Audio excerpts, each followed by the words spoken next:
high volume, preferably in a residential area.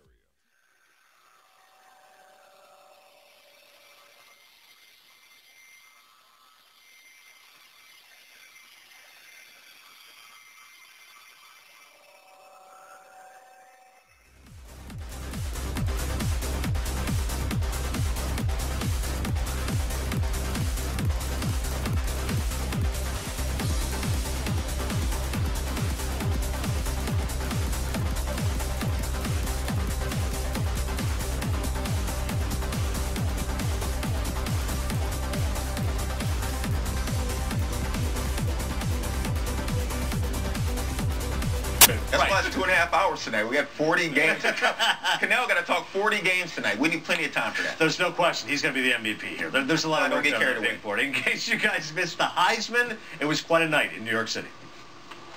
Without further ado, the winner of this year's Heisman Trophy is Derrick Henry.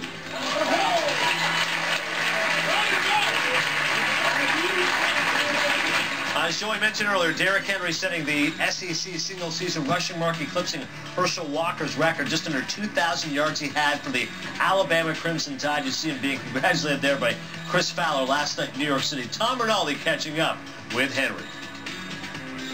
The 2015 Heisman Trophy winner, Derrick Henry. You said your heart was beating about 1,000 beats a minute, you felt like.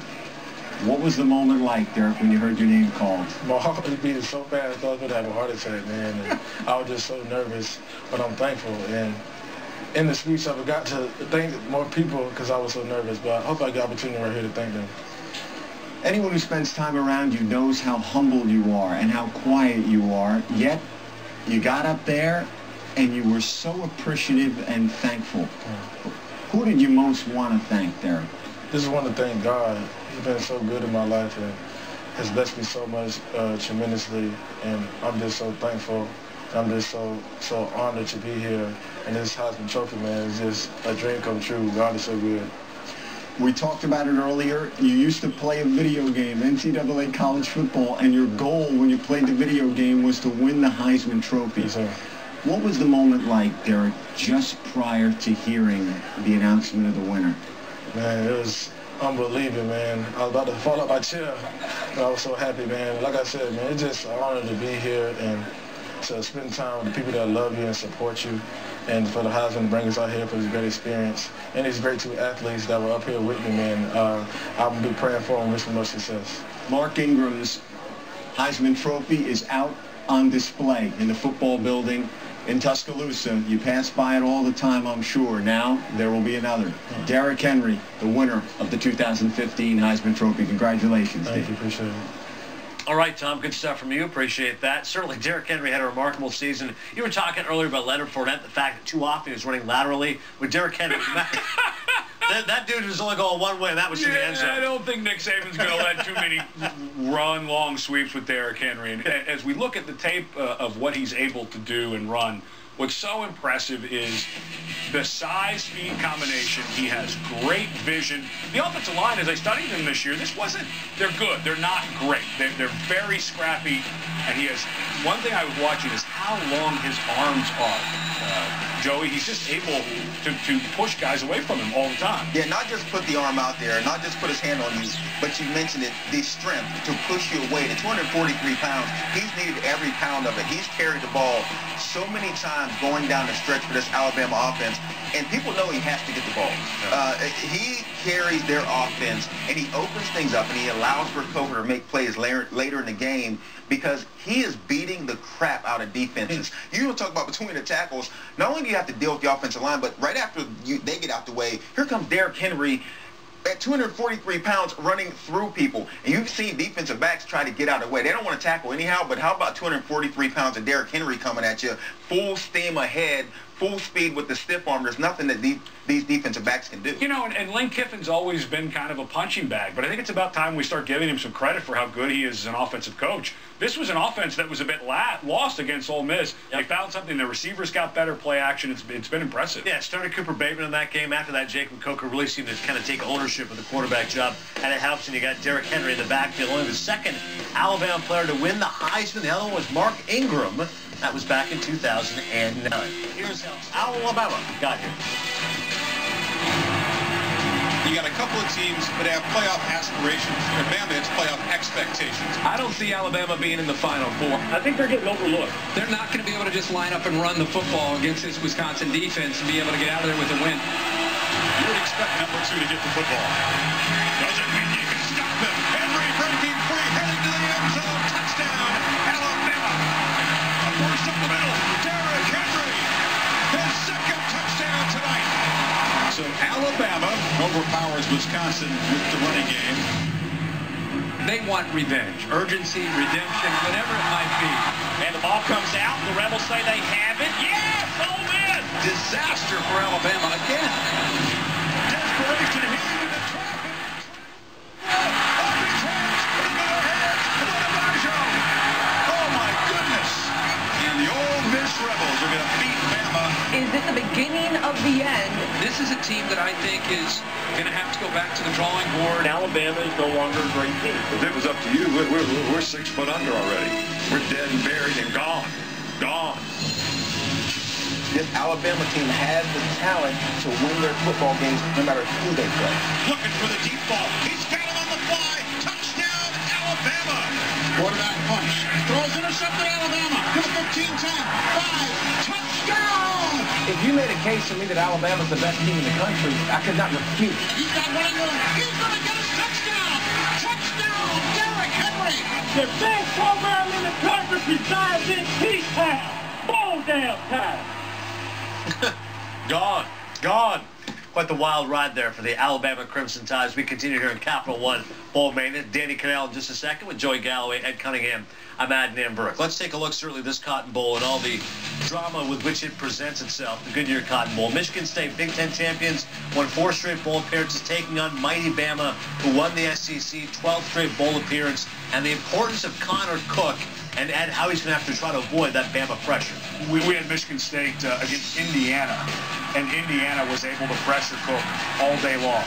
I'm here to tell you that the Alabama defensive front is a little different than Indiana's. When we talked to some of the coaches in the SEC, they could not believe the depth that Alabama has on their defensive front. Connor Cook played wonderfully well, but against a patchwork offensive line that was decimated with injuries and had trouble protecting him sometimes this year. You look at Michigan State and the way they finished off their season, resume-wise, with Michigan on that resume, with Ohio State on that resume, and then with Iowa in the Big Ten Championship, their resume is as good as anybody in the entire country. They did it with defense to finish out the season. They were plus 16 in turnover margin. That's 4th best in the country. Early in the year, there was question marks about this defense. They weren't closing games out, but they got healthy toward the end, and you could tell a difference. They held Iowa to 52 yards rushing in the Big Ten Championship game. An Iowa team that you have a lot of respect for, this Michigan State defense stepped in and shut them down. Once again, live voting on Twitter at ESPN CFP. As you can see right now, Alabama has the edge. Let's see who our friend Paul Feinbaum likes in this one. It is cliche to say Alabama got the best matchup of anyone in the college football playoff, but it is true. Alabama has to be celebrating. In fact, they don't celebrate anything, but you know deep down Nick Saban is happy to be facing Sparty, particularly because he's facing one of his former assistants, Mark D'Antonio. Not to take anything away from D'Antonio, but every time Saban has seen one of his former assistants across the field, he has beaten him and beaten him badly. In fact, the SEC championship game against Jim McElwain, another former Saban assistant, was the closest time of all. He only won that game by 14 points. I don't think this game will be 14 points, but I think Alabama will be able to wear Michigan State down, particularly in the 3rd and 4th quarter behind, guess who, Derrick Henry. Michigan State is very good, but they're not as good as Alabama. The Tide will roll in the 4th quarter. We'll see about that. 26,000 votes right now via Twitter at ESPN CFP. We'll get to Ed and Joey's confidence on this game in just a second, but first, let's hear from Joe Tessitore and Tim Tebow on this one. In my never-ending quest to find as many research nuggets that Tebow will shoot down, I offer this. Michigan State didn't appear in the top 4 of the College Football Playoff Selection Committee rankings until the final week. That was Ohio State last year. The eventual champs. That's got to mean something. A little momentum at the end of the year. Okay, congratulations on getting a nugget that doesn't matter. Who cares? You two coaches who Good nugget, though. Thank you, who know each other very well. Mark D'Antonio was the DB's coach for Nick Saban when Saban was the head coach in East Lansing. When Saban's been in spots like that, it's worked out pretty well. Yeah, he's pretty good. They're built for Bama a bit. Well, they're built to go toe-to-toe with very similar physicality. But I think the key in this game is, can Connor Cook deliver in key moments in this game? Where do you have concerns when it comes to Connor Cook? Well, if there's going to be pressure, if there's going to be people hitting him in his bottom lip, that's where I have concerns, because this front seven of Bama is for real. And all these guys are going to be playing in the NFL. And you look at their defensive line, it's not just their top 3, it's their top 6. And then they have specialists. Tim Williams is going to come off the edge on 3rd down. That's what makes this team different. That's what makes this team freaky. How could Michigan State pull off this upset? Well, I think if they stop Derrick Henry, they get this into a passing game, and Alabama has not been extremely consistent in the passing game, and then they're able to make Jacob Coker move a little bit, force a couple down the field, get a couple turnovers, and then Connor Cook has to play a great game. Mentioned Saban against his former assistants. He's 8-0, and all those wins have been by double digits. Another good nugget. How can Michigan State pull off the upset? I wonder that. Tebow, getting to the bottom of the matter here. All right, conference level, Ed, what do you got here? I'm not going all the way, but I really like Alabama in this game. When we were covering the SEC late in the season, we were talking to some of the coaches about this front for Alabama, and they were joking they think Nick Saban has a defensive line factory underneath the building. They just roll out 300-pounders after 300-pounders, 30 points. I'm pretty confident in this one. Wow. It always interests me when people get to the playoff and they look at the matchup, and just like last season, people thought that Alabama had the best matchup picking Ohio State. I think you have to worry about getting that way, because this Michigan State team, because of their physicality and the Big Ten style of football, this is what they're built to play, is the Alabama style. Now, Alabama's a little bit more talented. From a confidence point standpoint, I'm going 24 for Alabama. But I think this matchup, if you're Michigan State, you would want Alabama, to be honest with you, because you are built for that style. You know, I agree. I think you'd want them more than Clemson. And let's not forget how good Michigan State is up front on defense. Malik McDowell, Shalik Calhoun, these are also guys that are going to be playing in the NFL. So it's not a gimme. All right, both you guys like Bama. Danny, who do you got? I'm on board with you guys. I look at this one and I see it's going to be a tough matchup. I think it's going to be tough for Michigan State. And they might have a defense that can stack up and line up and stop Derrick Henry for a half, maybe 3 quarters. But some teams have been able to do that. Can they stop him for 4 quarters? I don't think so. Nobody else has been able to do it. We talk about Connor Cook.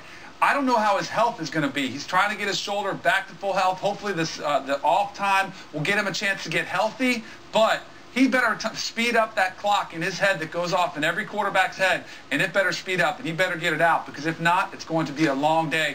Ultimately, I'm going with Alabama. I picked LSU to beat Alabama earlier in the season, and after I was wrong on that one, I said I will never pick against Alabama in a traditional pro-style offense. It just fits right into their wheelhouse. Alabama's going to get it done. I'm going with 19 confidence points. All right, good stuff there. So all of you guys liking Alabama. Christian Hackenberg has been sacked 38 times. Christian Sackenberg. Yes, he's been Christian Sackenberg. Here's the question. Now, do you like the FPI now? Because I know you've been a guy that's been sort of on the fence about the FPI. You know when I like it? When I can use it to my advantage. Oh, I got you. You know what, though? The FPI just jumped the shark. Yeah, there you go. The Billy Bean of College Bowl Mania. Right. Academy Award winner Ed Cunningham. That's how you bring things together. That's storytelling, folks. Let's recap now the New Year's Six when it comes to all the biggest games, of course, that we're going to have here on ESPN. So in the Peach Bowl here, we've got Danny, Joey, and Ed all picking Florida State. Ed very confident here when it comes to Florida State. The Orange Bowl, Danny and Ed both picking Clemson. Joey likes the Sooners, but not with a ton of confidence there. In the Cotton Bowl, all 3 of you picking Alabama. The Fiesta Bowl, Notre Dame as the pick for both Ed and Danny. Oklahoma State there for Joey. In the Rose Bowl, look at that, Iowa, just 1 point for Ed. The other 2 picking Stanford, as Danny mentioned, with 38. And then, meantime, the Sugar Bowl, as you can see, all of you guys there liking this. I like Ed taking a risk. Yeah, how about Ed? I really like Iowa. 1 point. So, West Coast bias, Michigan man, Hawkeye fan. Hawkeye fan. I was Captain Hawkeye all season. But, you know, Bowl Mania, you got to separate the ties. You have to. Captain Hawkeye.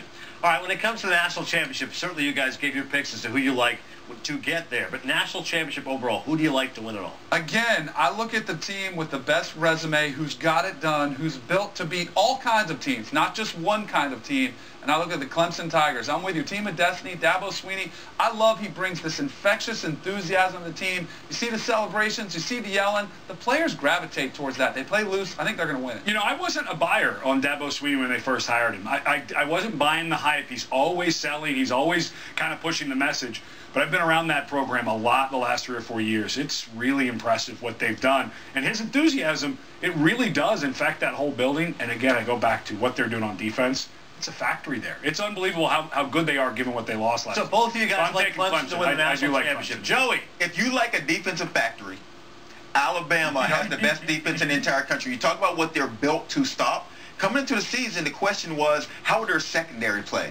Well, they've stepped up, and they've only gotten better. Now they're playing a little bit more zone on the back end than all of the man-to-man they used to play. Alabama with the defense, and then Derrick Henry with the Heisman. The focus that this team has had this season with the idea of getting back, the only team to get back into the playoff, Alabama wins it this year. The Crimson Tide should be a lot of fun. Yeah. Well, you know what I still think was the highlight of the show? We had a lot of fun here. A lot of yucks, a lot of great picks. It was still Canal, though, here. Well, I mean, how strong is that? Look at that Oregon gear. That's kind of sweet. Like, Joe, you know, eye black. He loves playing in warm weather. Danny Canal? Where did they get the picture at? That's a good-looking Danny Canal right there. That's all I know. Danny Canal right there. I like that lid. I need one of those lids. You know, Canal's a warm weather kind of guy, so the Pac-12 would make a lot of sense for him. Well, once again, you know, you look at these major matchups. Certainly, I think when you look at not only the national championship, fellas, but other big games, this New Year's Six, particularly that Fiesta Bowl, I mean, it's more, Ed, than just a couple of playoff games. It's going to be that entire New Year's Six, which I think is going to have a lot of great games. And a lot of these games, when you look at how many injury questions there are with guys, we were talking about Connor Cook. He did not look the same at the end of the season. Is he going to be healthy when he goes to the semis? There's a lot of those questions rolling around out there. That's the one that's key for me. Is Connor Cook 100% healthy for that game? Yeah, I like all of these games. And this is why we do not need 8 teams in a playoff. I think I like it. The matchups that we have in the Rose Bowl with Stanford, Iowa, the Fiesta, Ohio State, Notre Dame, we don't need 8 teams in the playoff. What are they playing for? Terrific games. The same thing we've all played for before. For Danny Canal, Ed Cunningham, Joey Galloway, I'm Matt Dimberg. I'm always with Danny. The best images of the year coming up. It's been fun. We'll see you.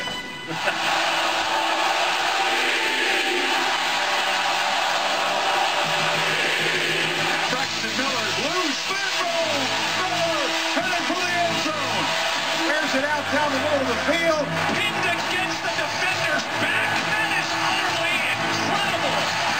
Aaron Green off of the deflection. Touchdown, TCU. Time's going to expire on the game, so this either goes or it doesn't. Ball's still alive. Oh, and it's the Bulldogs. They got a lane. 20-yard line. No black shirts between the goal line. Can you believe what you just saw? Maybe the premier running back in college football. Over another tackler, 10-5, touchdown. The 35 breaks through 2 Tigers. Oh my goodness, Leonard Fournette. High-snap desperation, he into the traffic. Treadwell, up his hands, into the hands of Adebayo.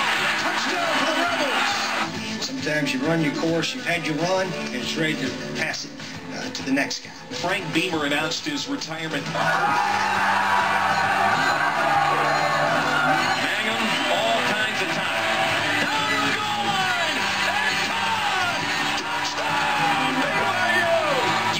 Movie script better than that. There's not a player like him in college football. Give us a number